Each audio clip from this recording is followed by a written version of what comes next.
Welcome back. You're watching the Urban Debates in Mirror now. This is our focus for today, and I want to tell you this story. Now, last Thursday, a new government was sworn in Spain. Now, hang in there. I'll tell you why this is interesting.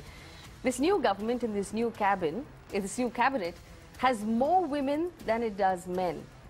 In fact, the cabinet currently has the highest number of female ministers in Spain's history. 11 women and 4 men have taken up places right now in Prime Minister Pedro Sanchez's new government. And you know what's even better? The women in the Spanish government haven't been given girly portfolios like women in child development and art and history. Women in Spain are overseeing finance, justice, defense, education, and some of the most important jobs in the country. Quite frankly, tonight, viewers, I must tell you, I'm jealous.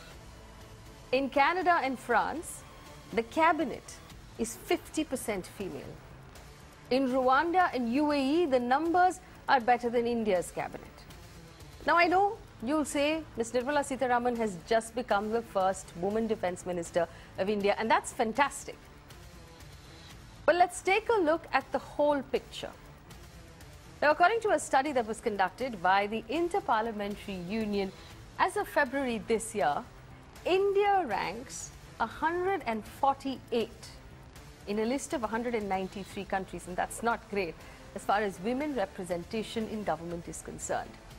Now, the world average for women representation is about 22%, all the countries together, and India is still half of that, with a sorry 11% in both Rajya Sabha and in Lok Sabha. And there's a reason why these statistics are bothersome, because countries like Rwanda, Zimbabwe, Iraq, Saudi Arabia, Somalia, Fiji and Ghana rank better than India when it comes to representation of women in parliament. If that's not enough, look closer to home. Our South Asian neighbors, Nepal does better than us, Afghanistan does better than us, Pakistan does better than us, and so does Bangladesh.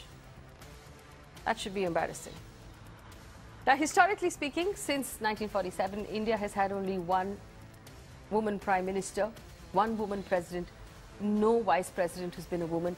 And out of the 28 states that we have, we've seen only 19 women chief ministers till date, ever. It makes us ask about the Women's Reservation Bill. Now, the Women's Reservation Bill caps a quota of 33% women in Parliament and in every state assembly. It was introduced by the Congress government and passed in the Rajya Sabha. However, since then, the bill has now lapsed, which means that if you start now, you have to start from the beginning again.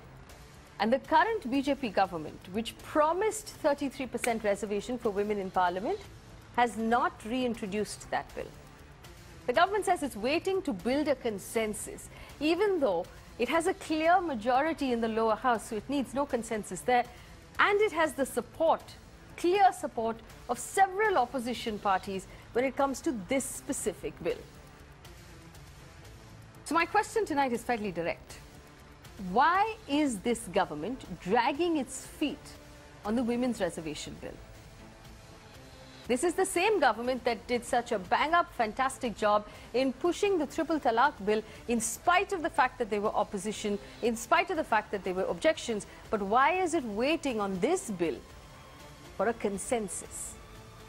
Now, let's not forget the 2014 Lok Sabha election manifesto where the BJP pledged 33% reservation for Parliament.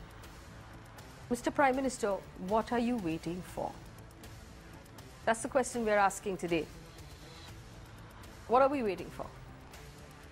Why won't the government introduce or reintroduce into Parliament the Women's Reservation Bill when it can clearly pass it through Lok Sabha and obviously has the support in Rajya Sabha?